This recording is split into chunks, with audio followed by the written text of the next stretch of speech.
Good morning, everybody. It's so nice to see you here today.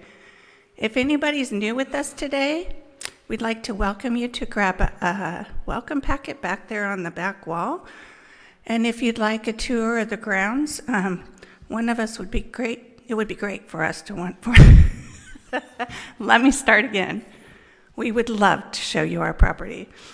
We're going to start with the song by George Rogers.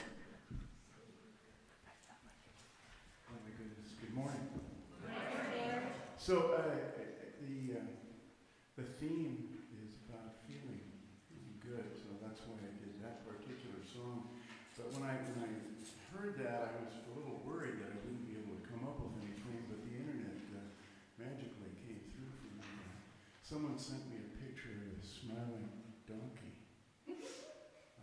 which of course works perfectly. Now, I've been accused of being a little too juvenile. I've been accused of being a little too juvenile, and I don't think I can deny that.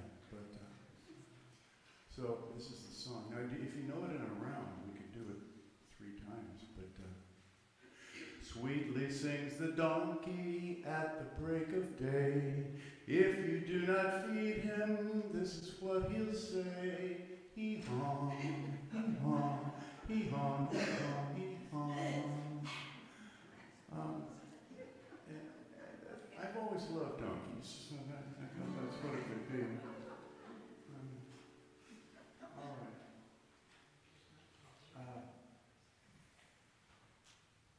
Oh my goodness. Okay.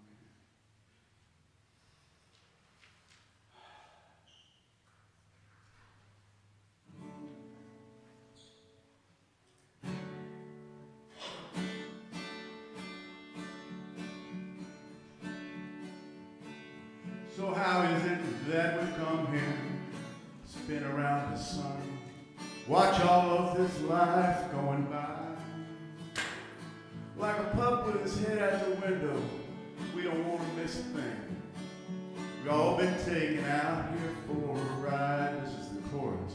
Going for a ride, going for a ride. Someone please roll down the window so I can see outside. I want to bark when I feel happy, and I'll bark when I feel mad.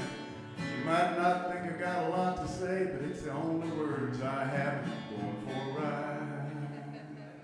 Now, I wrote that because I decided that my dog knew as much about the world as I do, and maybe more. And so I wrote that song. I'm not going to go on with it. I'm going to do this one more time. Slow down, you move too fast. Got to make the morning last. Kids tripping down the cobblestone, looking fun, feeling groovy, da da da da da, feeling groovy, da da da da da, feeling groovy. Hello, hello, lamppost, what you knowin'? I come to watch your flowers growing. Ain't you got no rhymes for me?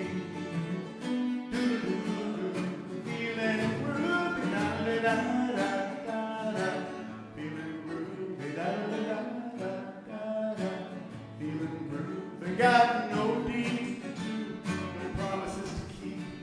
I'm dappled and drowsy and ready to sleep. Got the morning time drop off her petals on me. Life, I love you, all is groovy, doo-doo-doo-doo-doo-doo. Da-da-da-da-da-da, feeling groovy, doo-doo-doo, feeling groovy. I bet you haven't felt groovy in a long time.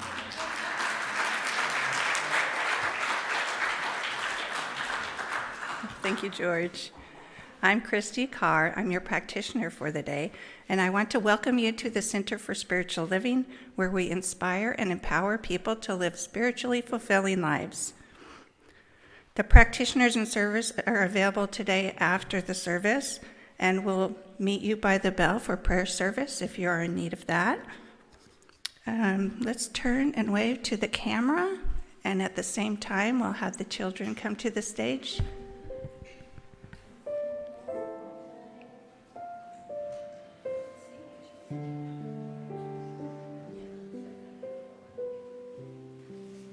No children? I need to get back so I can't hear my voice. Nope.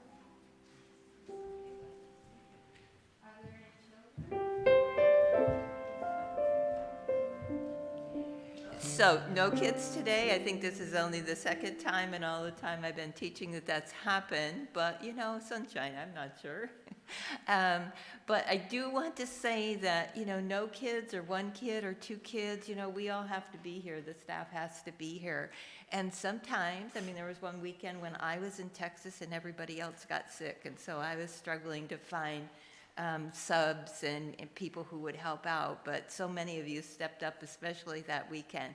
But I do want to let you know that we need more volunteers for Children's Church to help out with nursery and the classroom. So, all right, one volunteering right there. So just let me know. I need to go out to the cottage right now. Just sometimes the kids bypass church if they're late. So we'll go out to the cottage and see who shows up. And if not, I will be in the back of the church after service, and you can talk to me at that time if you would like to volunteer. All right. Thank you so much for supporting us all of this time. Thank you, Bonnie. Let's take the time to silence our cell phones if you haven't done that yet. And also, I'd like to thank all the rest of the people that are here in service for us today that made today happen. And I also I already said that. Hang on. We have some announcements here. Seeking new board members. Now, I know this is an awesome experience for you to do some safe work. If anybody's interested, please say yes. We're waiting for you. You can fill out a form today. The next one is called The Voice, A Journey of Empowerment. And Lindy from the sound booth is joining her mom, and they're going to have a presentation and specially designed to program us to tap into your true voice. Bring the unique talents together and help us heal in issues we might have with our voice being heard. Does that include singing? Oh boy. Well, I might be there anyway. Sounds fun. Spiritual Jam is coming up. Michael Harris, Shems, and Margot will be there Friday the 2nd from 7 to 8:30. And Shirley and Reverend Sue is going to do the Grace of Aging Sage workshop. First one this year, and it is on Parker Palmer's book, Beautiful Wisdom in his book, On the Brink of Everything, Grace, Gravity, and Getting Old. It's on February 3rd from 9:30 to 12:30. We are starting our New Year's used book sale on February 4th. So if you have any books in there, cobwebs, whatever, undo the cobwebs, dust them off, and bring them in. We'd love to have them. There's a workshop with Reverend James Golden coming up, and it's called Walking Each Other Home, and it's on Zoom only, Mondays, February 5th. To February 26th, if you'd like to. It's about spiritually understanding ourselves so we can be in better service to those around us. So next we'll have a reading by Lori. We'll invite the bell, and I'll do a treatment.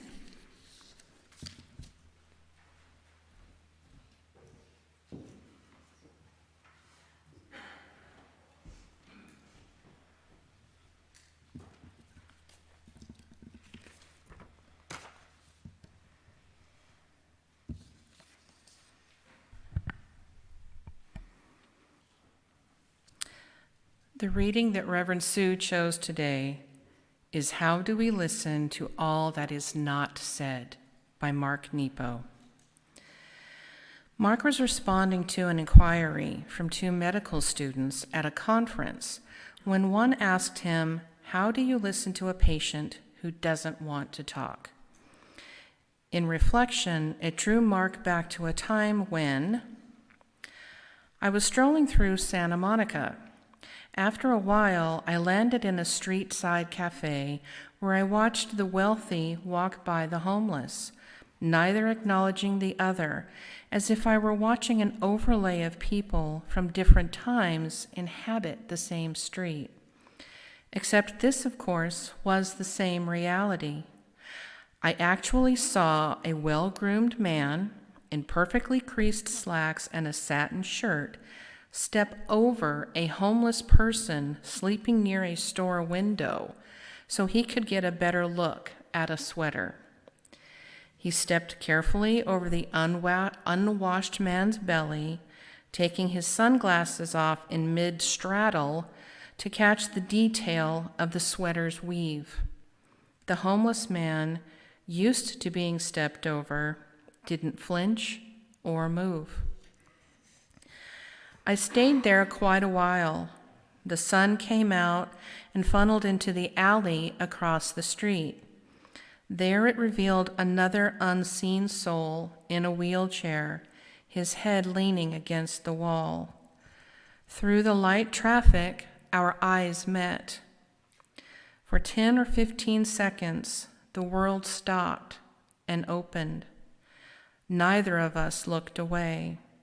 In that long moment, I heard all he did not say. It pierced my heart. His stare intensified, and I felt my shoulders drop. Now my stare ached itself open, and his shoulders dropped. And we knew in that long moment that we were the same. We just landed in different bodies on different sides of the street. The sun moved west, the clouds returned, and life resumed. He turned and wheeled himself away. I have realized since that what matters gets covered quickly, but underneath all the noise and pain, we all keep searching for and running from this moment. It is the jewel inside every stone, the dark seed waiting for light, the heartbeat of everything waiting for a way to show itself in our hurried world.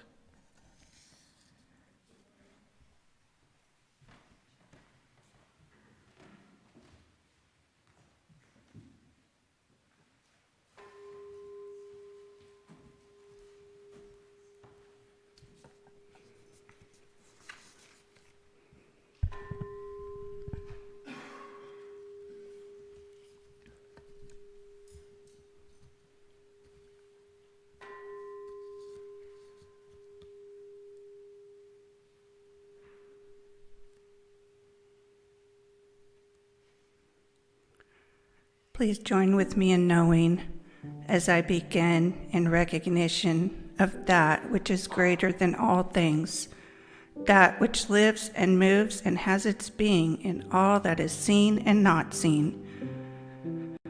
It is the perfection of love and beauty, the only thing out of which all things rise. It is in everything and it moves throughout everything. This ever-expanding presence is all there is. And I know that in this moment we are one. And there's no separation. We align with the living, moving energy of spirit. We are an expression in which this one presence moves. So I speak my word for everybody here today and those of you listening, that there is love, peace, and happiness in every step we take forward into a new day, into a new way of thinking, no matter how small or big that step is. When we listen to that voice deep within, we know that we are guided to right action. With love, compassion, and peace, we are an exquisite light seen throughout the world, an energetic magnet of living. Spirit moves through us. It brings the gift of clarity and prosperity and wisdom, the gift of happiness, healing, and grace. Because we know that Spirit can only say yes. We go throughout our day with joy and laughter as we accept for ourselves and everyone in the world a greater experience than we have ever known. And for that, I give thanks for the acceptance and knowledge and knowing that as Spirit propels us forward, we are carried with love and the grace of God. I release my word, knowing it to be true right now, and together we say, and so it is. Reverend Sue?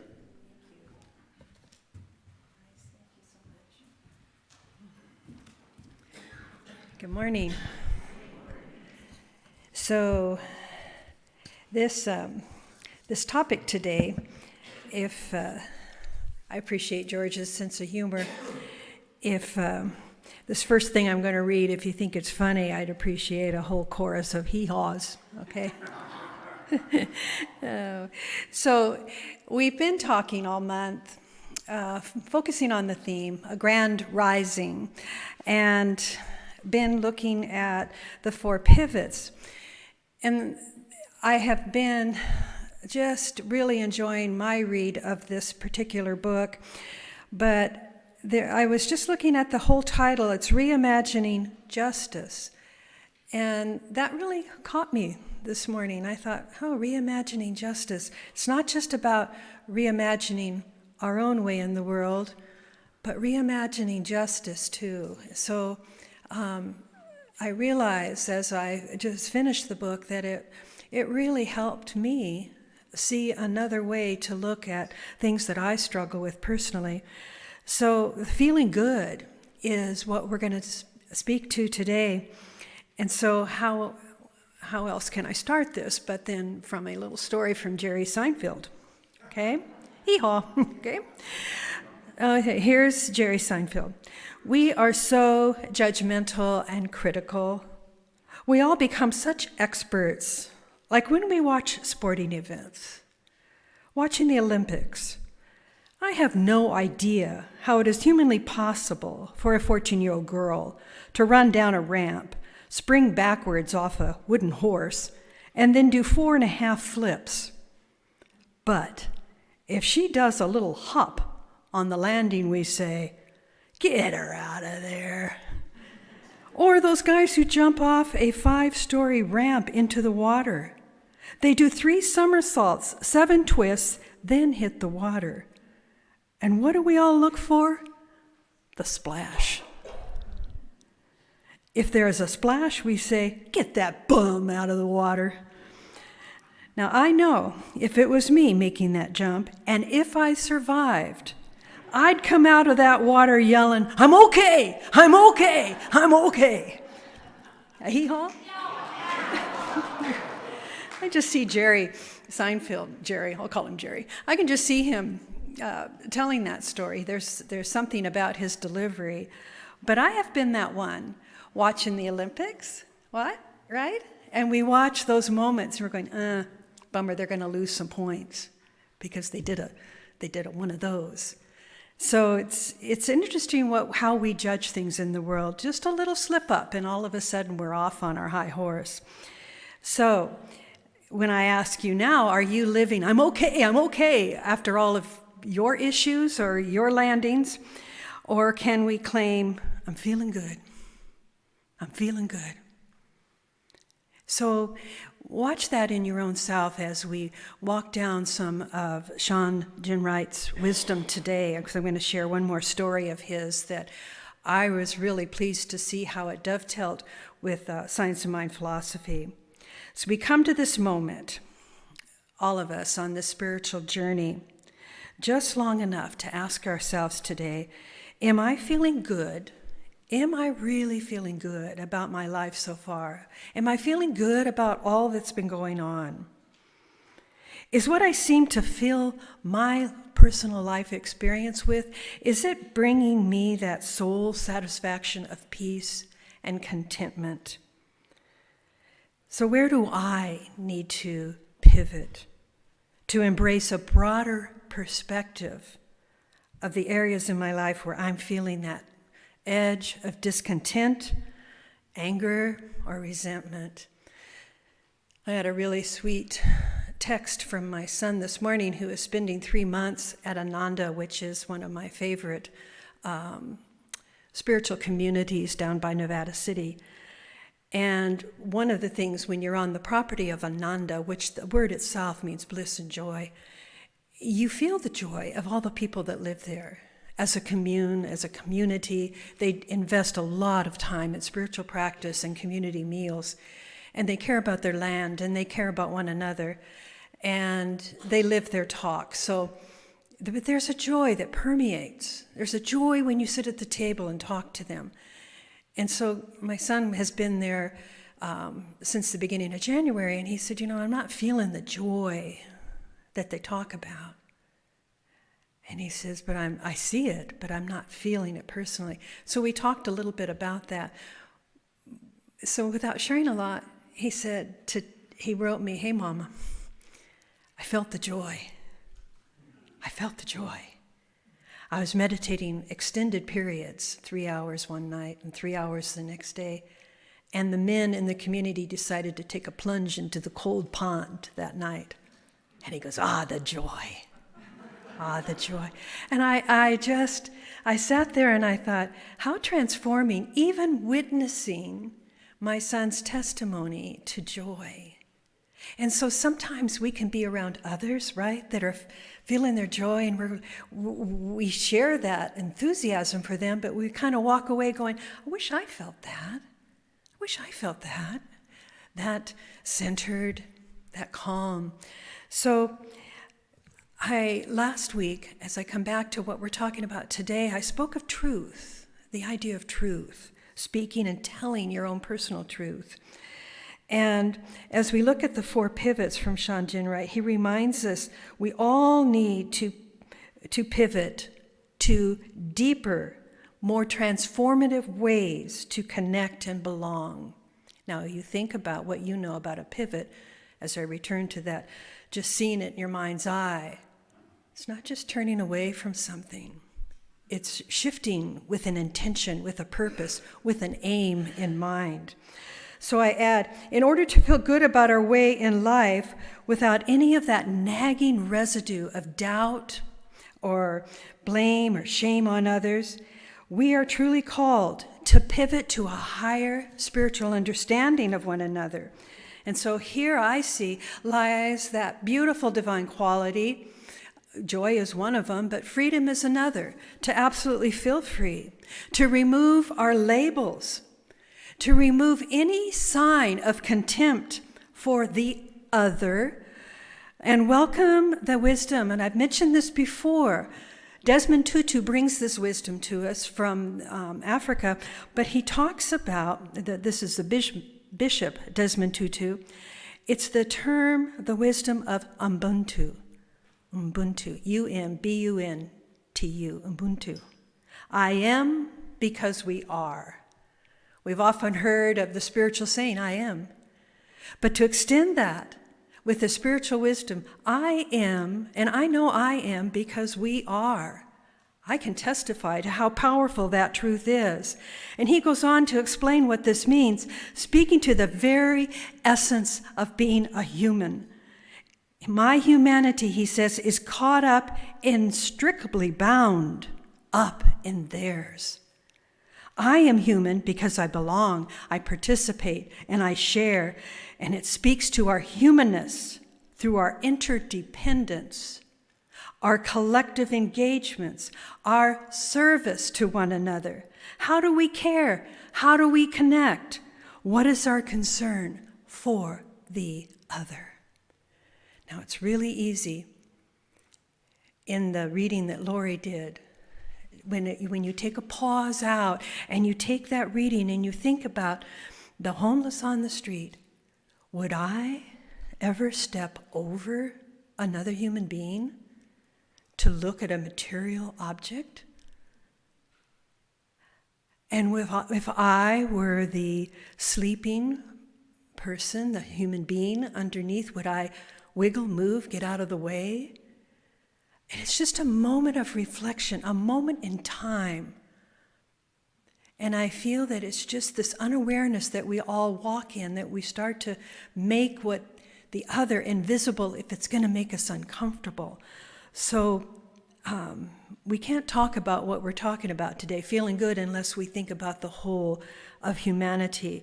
And he invites us, Sean, in his work, to take that transformative leap to explore just how are we caring for one another.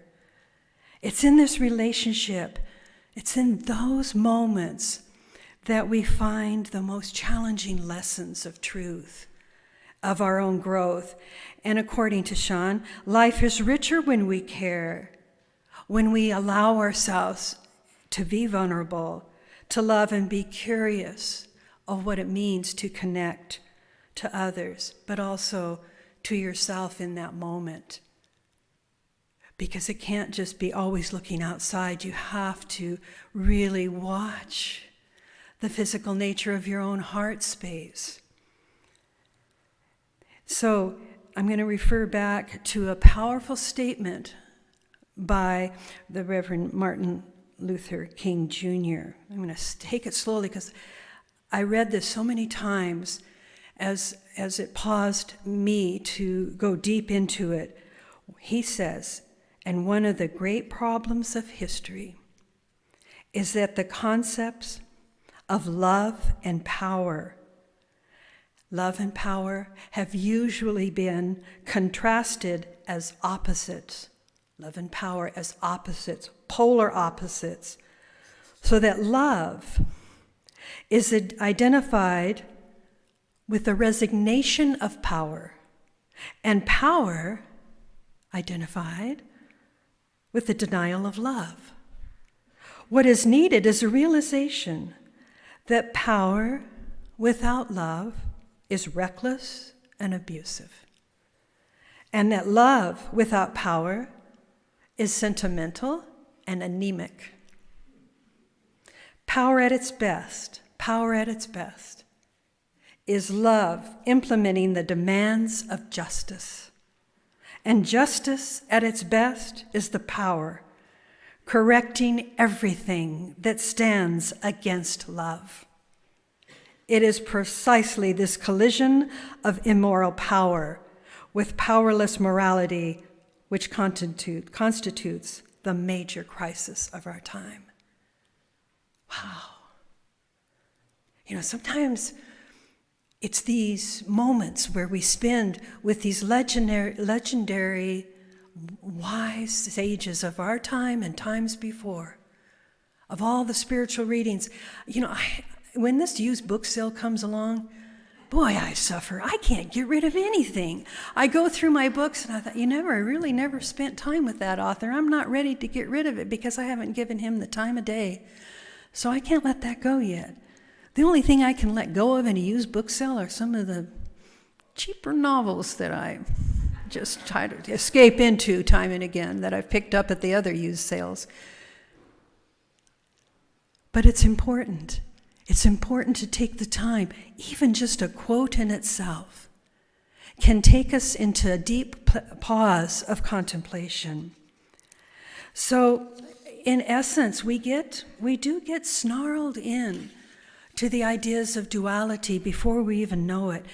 But the spirit of the divine within each and every one of us is just not conditioned to feel levels of hatred or mistrust towards another.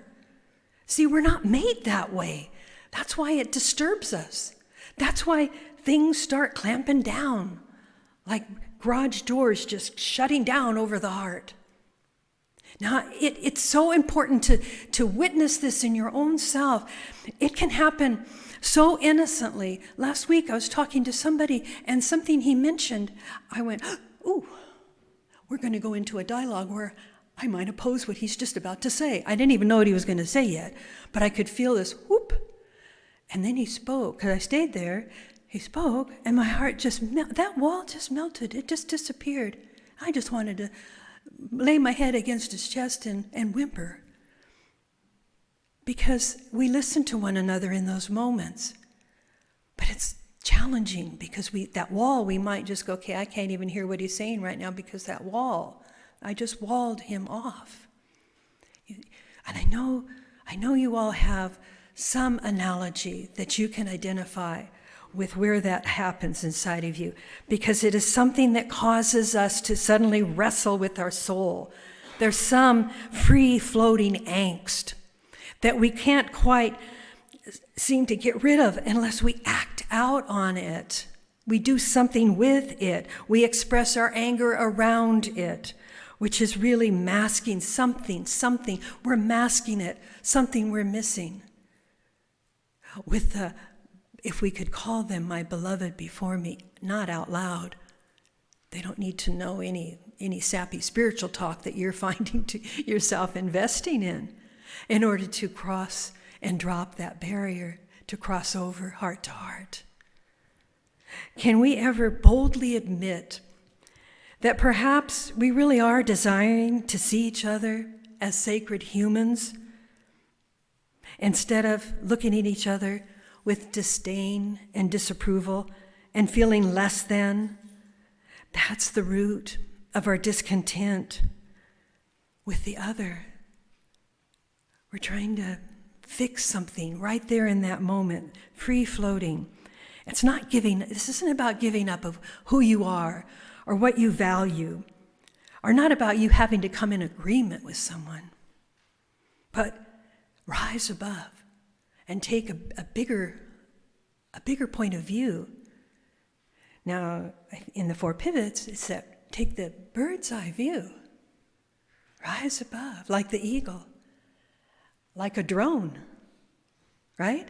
And scan around and see what you did not see because you came out of the confines of the thick forest of which you have nestled yourself into, and you rise above and you see something that you never saw before. It's about caring. I love that word, caring. He invests a whole chapter to how do we care. It's also about self-worth, our own self-worth, and our call to respect the self-worth of the other, how we've named that. Now, Earnest Holmes powerfully says, the unity of good is a revelation of the greatest importance, for it teaches us that we are one with the whole and with each other. Sometimes when we get through a quote, we might go, oh, we are one with the whole, and we miss and with each other. So in caring, as I focus more on that, we start to seek spiritual tools of compassion and a willingness to listen more deeply, to see more than our restricted or constricted ways that we have allowed ourselves to frame our own opinions. Ken Wilber, another brilliant scholar of our time, for individuals with whom we have a fundamental different view of politics, our appropriate response is not to feel a gloating moral superiority, but truly to tap into deep compassion. Indeed, compassion, according to Ken Wilber, is the only judgmental attitude we're allowed. That's the only one. So if you find yourself, slipped into judgment, your way back is opening your heart to compassion. Now, the short read that I want to share with you from Sean's writing will bring this from his personal testimony for you to relate to. And all of the religious scientists in here, I invite you to listen to the moment this wisdom came to him and where you hear the science of mind. The first time I learned the power of transformative relationships was the birth of my son, Takai. I remember bringing him home wrapped in that thin white hospital blanket with blue and pink stripes My wife and I were so excited, and all we could think about was finally settling into our new family. And there are so many things that they don't tell you, though, about starting a family, like colic, the intense, prolonged crying, inconsolable screaming, and persistent discomfort a baby experiences. The first couple of weeks, we thought the colic would just pass, but it didn't. 6 months, we listened to doctors, grandmothers, parents, friends explain to us why our baby boy had colic and precisely what we needed to do to treat it. In fact, the only thing more frustrating than colic was people giving us advice on what to do about it. Oh, that's so true. We tried everything from placing warm towels on his belly, changing his wife's diet, laying him on his stomach, burping him 3 times after feeding, 3 times before bed, and late-night car rides to get him to sleep. But nothing we tried was working. 5th month, we were sleep-deprived, exhausted, irritable, and it wasn't good. Then suddenly, something changed. Not with my son's colic, but with me. So here it comes. I reached out to a mentor, Q, who has always provided me guidance and advice. Q is short for his name. He is tall, and I suppose during his younger years he preferred sporting an afro, but now he's bald. His thick mustache always complements the color of the dakshi that he wears. Talking to Q is a bit like chatting with Yoda from Star Wars. He smiles in his eyes as if he knows the answer before you've even offered a question. I suppose some people would call Q the mystic. He always knew the root cause of what you thought was the real problem. Oftentimes, my discussions with him would meander into long, seemingly tangential stories, veer off into cosmic confusion, and somehow, some way, he would land our convoluted conversation precisely at the very point I needed to hear. So I called Q for advice about what to do about my son's colic. I told him everything that my wife and I were dealing with and how the colic had not subsided and the exhaustion we were experiencing. He listened to me rant about all the techniques we tried to treat the colic. He listened to my frustration about our sleep-deprived relationship, and he heard me complain about the stress of feeling unable to help my baby boy. Most of the time, Q would share with me seemingly irrelevant stories, but this time he went straight to the point, head on to my problem. Your problem is, Sean, he paused, and I waited for his profound answer of what I needed to do. You think you have a problem that needs to be solved. And then Sean's response, wait, what the heck? What is that, Q? I thought to myself, I do need advice. But he explained that we have a tendency, particularly black men, to want to solve problems before we even understand what the problem is. Your son's colic has a purpose, and the purpose is to bring you and your wife closer together, to transform both of you so your union remains compassionately intact. There's nothing you need to do about colic, nothing you need to fix about your son. He's perfect. He's fine. The only thing you need to work on is accepting what is happening and let go of trying to fix it. How's that? Do you see where the science of mind truth is? Do you see it? We don't look at the effects of what's going on.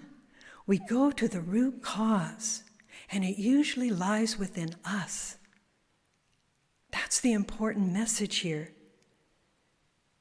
He said, my relationship with my son didn't begin with me teaching him how to throw a ball or tie a shoe. Nope. My relationship began with him teaching me how to accept him as perfect. My wife and I were transformed. Wow. So that is with your own child. A little bit easier to find that oneness principle. But it's such brilliant advice. And sometimes in life we're looking for advice, but other times we really just want to almost hear our own self say it out loud, whatever's going on inside of us. We want to be seen and cared for in those moments, like the Mark Nepo reading that was shared a moment ago. So there's a a beautiful part of this message today that I want to share, but I want you to think about it. Somebody that you might have issues with as we get towards a spiritual practice together. And someone that you right now can think of that you love very deeply as well. So kind of you can feel the duality there, someone you love and someone that's challenging you. But let's start. Let's start with the one you love. And let's do loving kindness. Let's do the loving kindness prayer. Jack Kornfield has a beautiful rendition of this. And it begins with just holding those images. I invite you to close your eyes and really invest this moment of time, this sacred moment of stillness and silence, the sanctuary of love, and think about somebody that you'd care deeply about. And allow the phrases that you share with one another to wash over you and through you.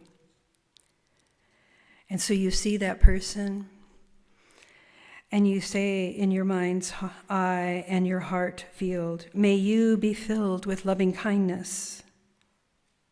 May you be safe from inner and outer danger. May you be well in body and mind. May you be at ease and happy. And then we think and feel how joyous that connection is.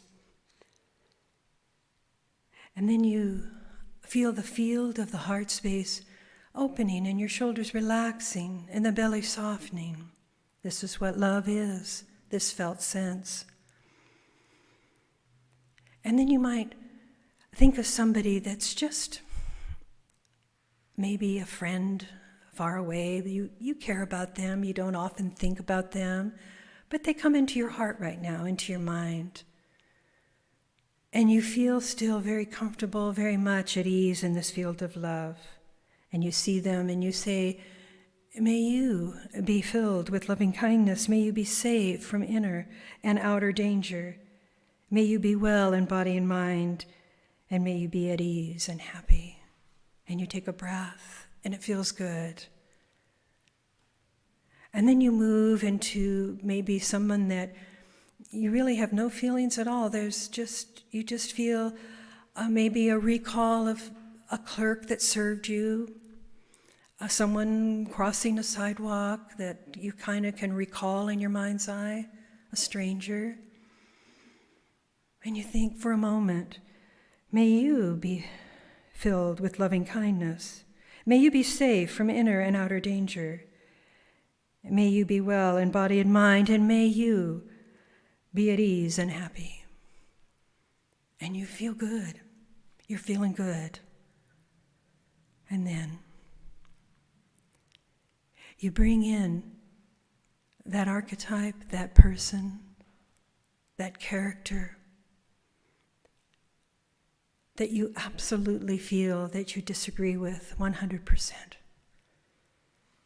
And yet you breathe, you start to watch, the walls of your heart start to shrink down a little bit, and you ask yourself, am I willing? Am I willing to offer loving kindness here? Am I willing to lay down my way and just offer loving kindness? It's just a blessing. And you realize that you are. And so you see that image, and you feel that image, and you feel your heart opening, and with the most sincere expression, you see that and say, may you be filled with loving kindness. May you too be safe from inner and outer danger, and may you be well in body and mind, and may you be at ease and happy. And you take a breath, and it feels good. And you remember the self. And you return to yourself. May I be filled with loving kindness. May I be safe from inner and outer danger. May I be well in body and mind. May I be at ease and happy. May I. And may I in all beings be filled with loving kindness. May I in all beings be safe from inner and outer danger. May I in all beings be well in body and mind. May I and all beings be free and happy. And we feel it. That is what they say is walking the way of the one. You can feel an expanded energy. And the practice of loving kindness is to take that expanded energy of those that are easy to love, and now to feel that for those whom you judge and feel like they deserve some kind of punishment or some kind of retribution. No, that's up to the divine. Let us walk with that holy heart and watch your heart space as you move through society these days. If it tries to close, you open into your practice, and that's the wash of loving kindness through you. And that's stepping into our grand rising, leading us to a sense of courage, and we're moving then with spiritual guidance and insight. Now, I'm going to have Judy come up. She has a beautiful song to play in the background of this, because what we're going to close with is Earnest Holmes. And some of you have heard this many times. Some of you might hear it for the first time. But it's the time he spoke at Asilomar, the Sermon of the Sea. It's just brief. But join me in this knowing. Earnest Holmes speaks now. Find me one person who is for something and against nothing, who is redeemed enough not to condemn others out of the burden of his soul, and I will find another Savior, another Jesus, an exalted human being. Find me one person who no longer has any fear of the universe, or of God, or of man, or of anything else, and you will have brought to me someone in whose presence we may sit, and fear shall vanish as clouds before the sunlight. Find me someone who has redeemed his own soul, and he shall become my Redeemer. Find me someone who has given all that he has in love without morbidity, and I will have found the lover of my soul. Who are you? Are you for something and against nothing? Are you loving yourself and others at the very core of who you are?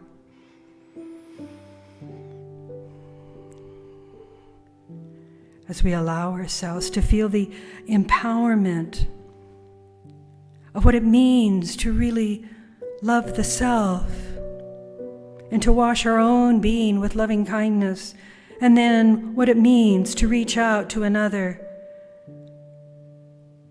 and truly stand behind honoring diversity. Love is all there is. And as we recognize that truth, there's a deep settling in the heart, and I pray that you feel that in your own soul. Feel the container of the heart space of your being, stretched beyond the physical body that you walk in. Let it fill the aura of light that surrounds you as you open and reveal the inner nature of the divine, where you suddenly feel all of those divine qualities of joy, freedom, beauty, love, wisdom. They're all right there at the heart of your being. Feel that. Let that be your takeaway today as you walk through the next days of this week, seeing more with eyes of love, speaking or not speaking words of kindness, blessing your way, blessing your way, blessing the way of the other. Thank you, God, for the wisdom of Martin Luther King, Earnest Holmes, Sean Jenright, Mark Nepo, Judy's music. It's all part of the oneness of this moment, where we are transformed into a greater idea of who we are in this lifetime and why were we born now. Everything is as it is, but who are we? And we pivot and we transform ourselves into the glory, into the knowing of that truth. Again, there's a grand rising, and it begins in each one of us. The grand rising is the rising of the walls we've hidden behind. Thank you, God, for the light that shines on our wisdom today as we now walk our talk. I release this prayer. I absolutely confident that each one of you is doing the good work,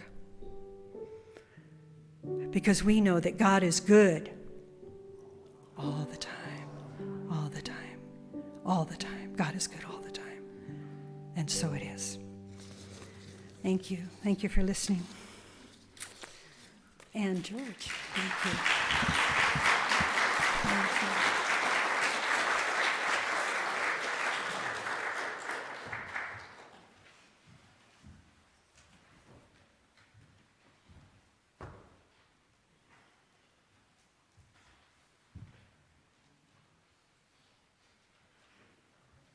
Thank you, Sue. Sue is such a gift to us. There are many gifts here.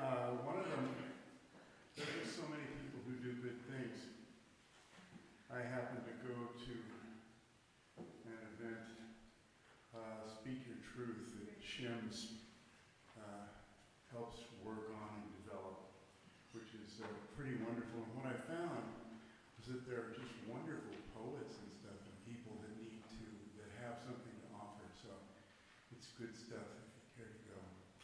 It's called Speak Your Truth. It's a Friday once a month.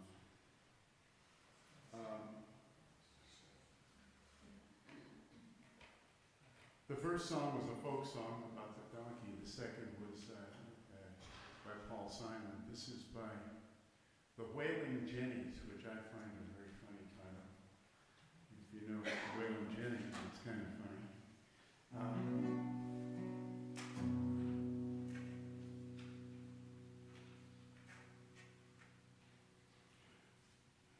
The technology dance here.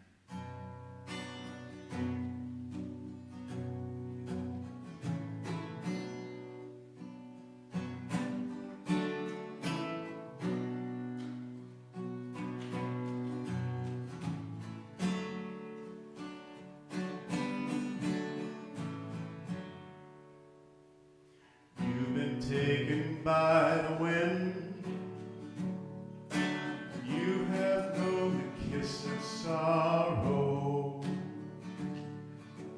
doors that would not take you in, outcast and a stranger. You have come by way of sorrow, you have come by way of tears, but you'll find your destiny. All these years, meant to find you all these years. You have drunk of bitter wine, with none to be your comfort. You who once were left behind will be welcomed at love's table. You have come by way of sorrow, by way of tears, but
That was beautiful. Thank you.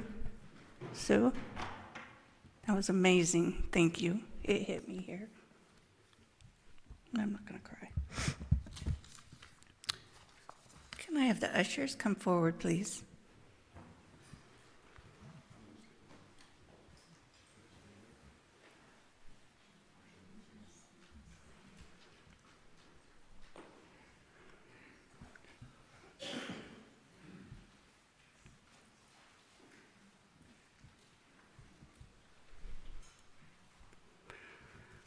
As I prepare to give my offering, my heart is filled with love and appreciation, since what is offered here today is for my spiritual well-being. I am filled with gratitude, knowing life stays in balance, for as I give, I do receive.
I give thanks for the blessed donations received in the offering this morning and during the week.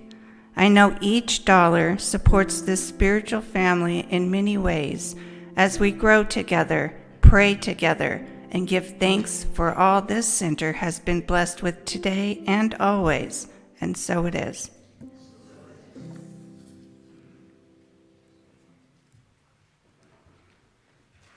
We'll have another song. I just love doing this song at the end. It's probably, if you get too tired of it, tell somebody and I'll quit doing it. But,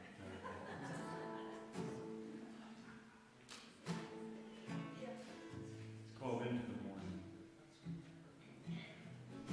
It's a long way out, turning home. The rivers all are wide.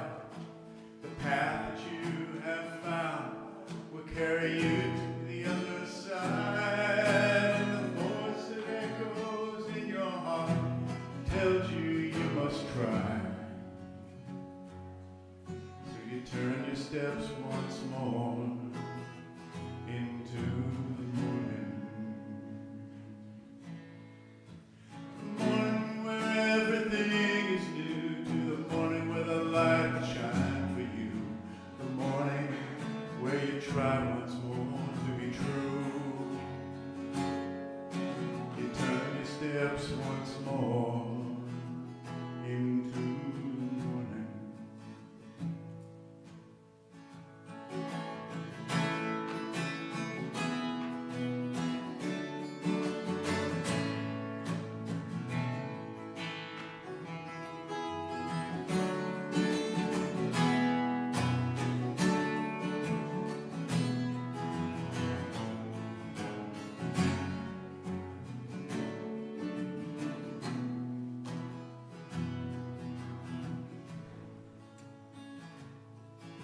Your broken vessel overflows.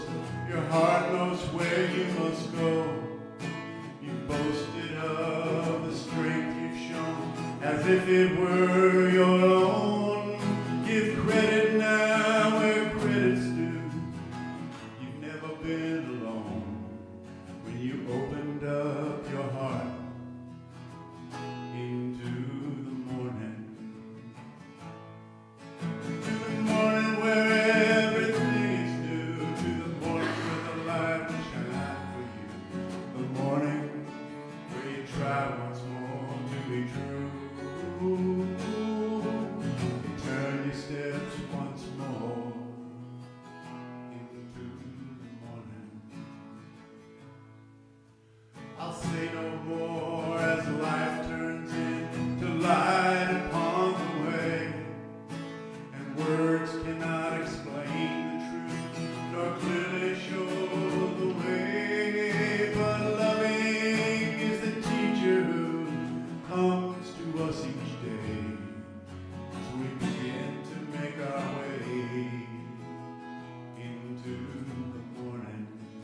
That was beautiful.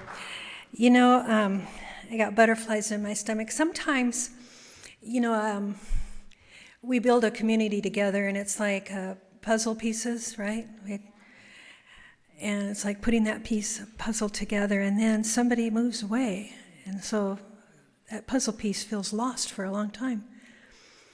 So I just realized these people that I'm staring at going, God, that looks like Connor and Julie and Cheryl. God, it looks like them. But I'm not going to say anything, but is that you? Yeah. Connor and Julie, they moved to Chico, but thank you. And Cheryl, their best friend, hanging out here, but sometimes comes by. But what a joy to see you.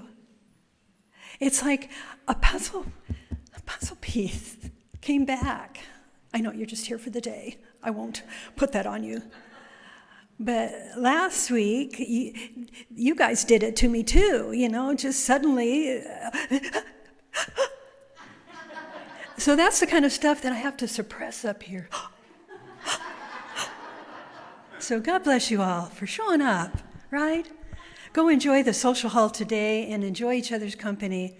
And if you haven't met Connor and Julie and want to speak to Cheryl, you better join the social hall for a few moments. Thank you for being here. Have a great day, you all.